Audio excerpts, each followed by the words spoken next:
Johansen y sus hombres, aterrados pero fascinados, miraban aquella Babilonia de antiguos demonios y sabían en lo más profundo de su ser que no pertenecía a este mundo, que nada de eso podía ser parte de este planeta ni de ninguna otra esfera saludable. La magnitud de los enormes bloques de piedra, la altura aterradora del gran monolito esculpido, las gigantescas estatuas y los bajorrelieves, todo quedaba plasmado con horror en cada palabra de Johansen. Sin entender lo que era el futurismo, Johansen alcanzó a describir, de alguna manera, lo que vio, pues, en lugar de hablar de estructuras claras y definidas, se limitó a mencionar las sensaciones, los ángulos gigantescos y las superficies de piedra.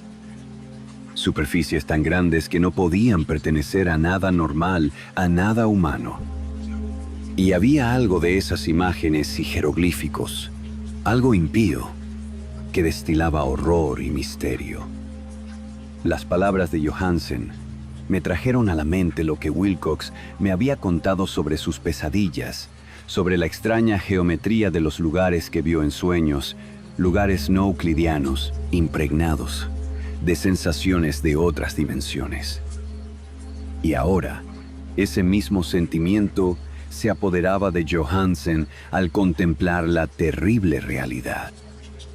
Johansen y sus hombres desembarcaron en la empinada orilla, cubierta de lodo de aquella monstruosa acrópolis. Treparon por titánicos bloques reshumantes que no parecían en absoluto escalera humana alguna. El mismo sol del cielo parecía desvirtuado cuando era contemplado a través del efluvio polarizador que brotaba de aquella perversión empapada de agua de mar. Y una retorcida amenaza o incertidumbre acechaba lascivamente en aquellos ángulos disparatadamente esquivos de roca labrada. En esos rincones, una segunda mirada mostraba una superficie cóncava allá, donde antes se había visto una convexa. Algo semejante al miedo ya se había apoderado de los exploradores antes de que pudieran ver nada distinto de la roca, el todo o las abundantes algas marinas. Cada uno de ellos hubiera huido de no haber temido el desprecio de los otros, y sin entusiasmo siguieron buscando inútilmente, como pudo comprobarse, algún recuerdo que poder llevarse del lugar. Fue Rodríguez, el portugués, el primero en alcanzar la base del monolito, diciendo a gritos lo que allí había encontrado. Los demás le siguieron y miraron con curiosidad a la inmensa puerta esculpida con el ya familiar bajorrelieve, a la vez con forma de cefalópodo y de dragón. Esta era, según palabras de Johansen, como una enorme puerta de granero. Y todos estuvieron de acuerdo en que se trataba de una puerta por la presencia alrededor de esta de un dintel ornado, un umbral y unas jambas, aunque no podrían decir si yacía plana como si se tratara de una trampilla o estaba inclinada como la puerta de un sótano. Como Wilcox hubiera dicho, toda la geometría del lugar era incorrecta. No se podía asegurar que el mar y la tierra estuviesen en posición horizontal, razón por la que la posición relativa de todo lo demás era fantasmagóricamente variable. Bryden presionó sobre varios lugares de la piedra, sin resultado alguno. Donovan tanteó delicadamente por los bordes, apretando sobre cada punto a medida que avanzaba. Este trepó interminablemente sobre aquella grotesca moldura de piedra. Aunque a aquello solo se le podía llamar escalada, si después de todo la superficie no estaba en posición horizontal. Mientras los demás hombres se preguntaban cómo una puerta, en todo el universo, podía tener semejantes dimensiones. Entonces, suave y lentamente, el panel de media hectárea comenzó a ceder hacia adentro en su parte superior. Y pudieron ver que se balanceaba. Donovan se deslizó o se propulsó de alguna forma hacia abajo o a lo largo de la jamba, volviendo con sus compañeros. y todos quedaron contemplando el extraño retroceso de aquel portal monstruosamente labrado. En aquella fantasía de distorsión prismática, la puerta se deslizaba anómalamente en sentido diagonal, de modo que todas las leyes de la materia y la perspectiva parecían trastornadas. La abertura que quedó estaba negra de una oscuridad casi palpable. Sin embargo, aquella oscuridad tenía una calidad positiva, ya que ocultaba parte de la muralla interior que de lo contrario se habría puesto al descubierto. Como si de humo se tratase, esta oscuridad surgió de su confinamiento de infinitos siglos, eclipsando visiblemente el sol a medida que escapaba, agitando sus membranosas alas hacia un encogido y contrahecho cielo. El olor que emergía de las recién abiertas profundidades resultaba insoportable. Al poco rato, Hawkins, que tenía un oído muy fino, dijo que creía haber oído un asqueroso chapoteo allá abajo. Todos escucharon con atención y aún seguían haciéndolo cuando aquello apareció rezumante en medio del estrépito. Y a tientas, coló su gelatinosa inmensidad verde a través de la negra puerta, en pos del infecto aire de aquella fétida ciudad de locura. La letra del pobre Johansen estuvo a punto de faltar cuando escribía esto. Creía que de los 6 hombres que jamás alcanzaron el barco, 2 habían muerto de puro terror en ese maldito instante. Aquel ser no podía ser descrito. No hay palabras para expresar semejantes abismos de inmemorial y delirante locura. Tan abominables contradicciones de toda la materia, la fuerza y el orden cósmico. Una montaña caminaba y se tambaleaba. Dios del cielo, qué prodigioso que a través de la tierra enloquezca un gran arquitecto y delire de fiebre el pobre Wilcox en ese preciso instante telepático. El ser representado en los ídolos, aquel engendro verde y mucilaginoso llegado de las estrellas, había despertado para reclamar lo que era suyo. Las estrellas estaban de nuevo en posición, y lo que un culto milenario había fracasado en conseguir por medio de preparativos, lo había logrado un grupo de despavoridos marinos por mero accidente. Tras millones de años, el gran Cthulhu se alzaba de nuevo, ávido de placeres. 3 de los hombres fueron apresados por las macilentas garras de la criatura antes de que nadie pudiera siquiera darse la vuelta. Que Dios les conceda el descanso, si es que el descanso existe en el universo. Estos fueron Donovan, Guerrera y Ångström. Los otros 3 marinos se lanzaron a una frenética carrera hacia el bote, sobre interminables panorámicas de piedra encostrada de muscosidad verde, en la que Parker resbaló y, según jura Johansen, fue tragado por uno de los ángulos de la mampostería que no debería estar ahí. Un ángulo que era agudo, pero que se comportaba como si fuera obtuso. Así, solo Bryden y Johansen consiguieron alcanzar el bote y remar desesperadamente hacia el Alert, mientras la descomunal monstruosidad se deslizaba sobre las rocas fangosas y vacilaba entre tropiezos al llegar al borde de las aguas. A pesar de no haber quedado nadie a bordo después del desembarco, aún seguía saliendo vapor del Alert, y solo fueron precisos unos momentos de febril prisa arriba y abajo, del timón a los motores, para volver a ponerlo en marcha. Lentamente, entre los retorcidos horrores de aquella indescriptible escena, el barco comenzó a mover las mortíferas aguas, al tiempo que en la mampostería de aquella playa calavernaria que no era de este mundo, el titánico ser procedente de las estrellas lanzaba espumarajos y atroces denuestos, cual Polifemo maldiciendo al barco en que huía Odiseo. Fue entonces más atrevido que el cíclope épico, cuando el gran Cthulhu se deslizó hacia las aguas, dejando un rastro de grasa, y comenzó a perseguir el barco huido, levantando auténticas olas con sus brazadas de potencia cósmica. Bryden volvió la vista y enloqueció, riendo de manera estridente, tal y como continuaría haciendo a intervalos hasta que la muerte fue a buscarle una noche al camarote, mientras Johansen deambulaba en medio del delirio. Pero Johansen no se había rendido aún. Consciente de que el ser seguramente adelantaría al Alert antes de que éste alcanzara la máxima velocidad, decidió hacer algo a la desesperada y, poniendo los motores a toda máquina, corrió disparado por la cubierta y giró bruscamente el timón.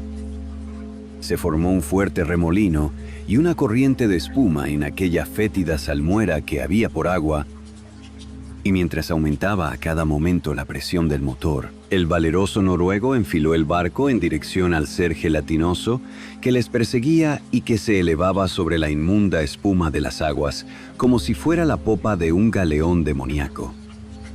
La horrible cabeza de cefalópodo, de retorcidos tentáculos, estaba ya muy cerca del bauprés del robusto yate, pero Johansen continuó enfilándolo de forma implacable hacia ella. Hubo un estallido como el de una vejiga que explotase, una fangosa fetidez como cuando se raja un pez luna, el hedor de 1000 tumbas abiertas, y un sonido que el cronista no pudo transcribir al papel. Durante un instante, el barco se vio envuelto por una nube acre y cegadora. Y después solo quedó un mefítico remolino a babor, en mitad del cual, Dios nos proteja, la dispersa plasticidad del innominable engendro de las estrellas recuperaba difusamente su odiosa forma original, a una distancia que crecía por momentos, a medida que el Alert ganaba ímpetu, aumentando su velocidad. Así es como acabó todo. Tras aquel día, Johansen no hizo más que obsesionarse con el ídolo y ocuparse de su sustento y el de aquel maníaco de risa enloquecida que tenía a su lado. No trató de navegar tras aquella audaz hazaña, pues semejante reacción le había quitado una parte de su alma y ánimo. Después llegó la tormenta del 2 de abril, y con ella los turbios nubarrones en que se sumió su conciencia. Sintió un remolino espectral a través de líquidos abismos de infinidad, de vertiginosos recorridos por universos giratorios sobre la cola de un cometa y de histéricos saltos desde el fondo de los abismos a la luna y de la luna a los fondos de los abismos. Todo ello animado por un histriónico coro de retorcidos y jocosos dioses ancianos y de los burlones diablillos de color verde y con alas de murciélago surgidos del Tártaro. Tras aquel sueño vino el rescate, el Vigilant, el tribunal del vicealmirantazgo, las calles de Dunedin y el largo viaje de regreso a su viejo hogar en la casa a la sombra del Egeberg. No podía contar nada, o de lo contrario, le tomarían por loco. Escribiría sobre aquello que sabía antes de que la muerte le alcanzara, pero su mujer no debía enterarse de nada. La muerte sería un regalo de los cielos con tal de que borrase sus recuerdos. Ese fue el documento que leí, y que ahora he colocado en una caja de latón junto al bajorrelieve y los papeles del profesor Angel. Con estos irá también este testimonio mío, esta prueba de mi sano juicio, donde he reconstruido lo que espero que nadie vuelva jamás a reconstruir.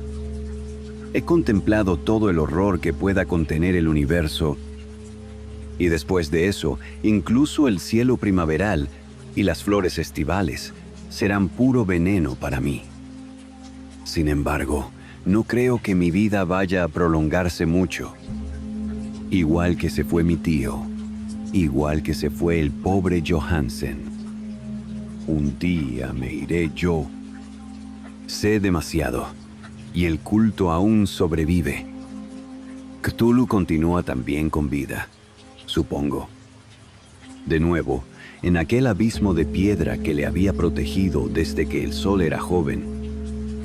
Su maldita ciudad está de nuevo sumergida, ya que el Vigilant pasó por esas aguas de nuevo tras la tormenta de abril.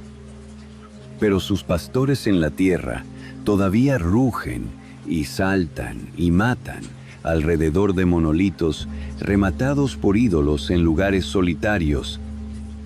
El gran Cthulhu, sin duda, debió quedar atrapado por el hundimiento mientras estaba en el interior de su negro abismo, o de lo contrario, el mundo estaría ahora gritando de miedo y furia. ¿Quién sabe lo que sucederá al final? Lo que ha emergido puede hundirse, y lo que se ha hundido puede emerger de nuevo. La mayor de las blasfemias aguarda y sueña en las profundidades, y la decadencia se abre paso entre las tambaleantes ciudades de los hombres. El día llegará. No quiero ni puedo pensarlo. Tan solo pido que si no sobrevivo a este manuscrito, mis albaceas antepongan la prudencia a la audacia y puedan asegurarse de que nadie más llegue a fijar su atención en él. Cthulhu continúa también con vida, supongo, de nuevo en aquel abismo de piedra que le había protegido desde que el sol era joven. Su maldita ciudad está de nuevo sumergida, ya que el Vigilant pasó por esas aguas de nuevo tras la tormenta de abril. Pero sus pastores en la tierra todavía rugen y saltan y matan alrededor de monolitos rematados por ídolos en lugares solitarios.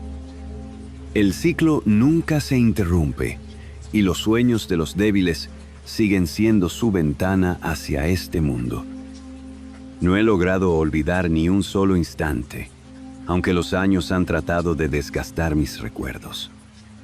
Cada noche, al cerrar los ojos, me encuentro otra vez en las aguas viscosas, bajo cielos deformes y estrellas que parecen susurrar verdades prohibidas. Siento la llamada, un eco que no es de este mundo, retumbando en mi mente como un tambor de guerra ancestral. Sé que no estoy solo. Lo veo en los ojos de otros. Un brillo vacío, un temblor en las manos, una sombra que les sigue donde quiera que vayan. Quizás también ellos saben lo que yo sé, aunque sus labios nunca lo confiesen. Una noche reciente, mientras revisaba los documentos de Johansen por última vez, noté algo que antes no había visto. Entre las líneas desesperadas y el relato que me heló el alma, había garabateada una figura, apenas un esbozo, como si su autor la hubiese dibujado en un trance febril. Reconocí al instante el rostro inhumano, los tentáculos que parecían retorcerse incluso sobre el papel. Pero había algo más. Bajo el dibujo, con letras temblorosas, Johansen había escrito una única palabra: retorno. Desde entonces he escuchado susurros, incluso en las horas más tranquilas. Parecen venir de las sombras, de las grietas en las paredes y de los rincones más oscuros de mi mente. No son palabras, no exactamente, sino ideas que se arrastran como serpientes en mis pensamientos. Hablan de una fecha, de un momento en el que la barrera entre este mundo y el suyo será rota para siempre. Hablan de la insignificancia del hombre y del reinado interminable de los que duermen bajo los mares. Cada día siento la presión de esa certeza creciendo, como si el aire mismo se volviera más pesado. He tomado una decisión. Antes de que pierda el control por completo, antes de que me convierta en un peón de algo que no comprendo, destruiré todo. Los documentos de mi tío, los papeles de Johansen, el maldito bajorrelieve, todos ellos serán reducidos a cenizas. No puedo permitir que esto continúe. Si el culto sobrevive, que lo haga sin mi ayuda. Pero Incluso mientras escribo estas palabras, sé que mis acciones serán inútiles. Lo que está escrito en las estrellas no puede ser alterado por las manos mortales. La última noche ha llegado. Las estrellas brillan con un resplandor antinatural y las sombras en las esquinas parecen moverse, acechándome. El aire está cargado de electricidad y un extraño rumor llena el silencio de mi estudio. Sé que es hora. El susurro ha cambiado. Ya no es un eco lejano, es un rugido, un canto incomprensible que llena mi mente y me arrastra hacia un abismo que no puedo resistir. Si alguien encuentra estas palabras, mi única esperanza es que las ignore, que no busque lo que he buscado, que no lea más allá de este punto. Porque saber demasiado no es un privilegio, es una condena. Y al final, todos volveremos a él. Porque, como todos los océanos se inclinan hacia las profundidades, así nuestras almas pertenecen al abismo. Tulu despierta. El final nunca fue nuestro para escribirlo.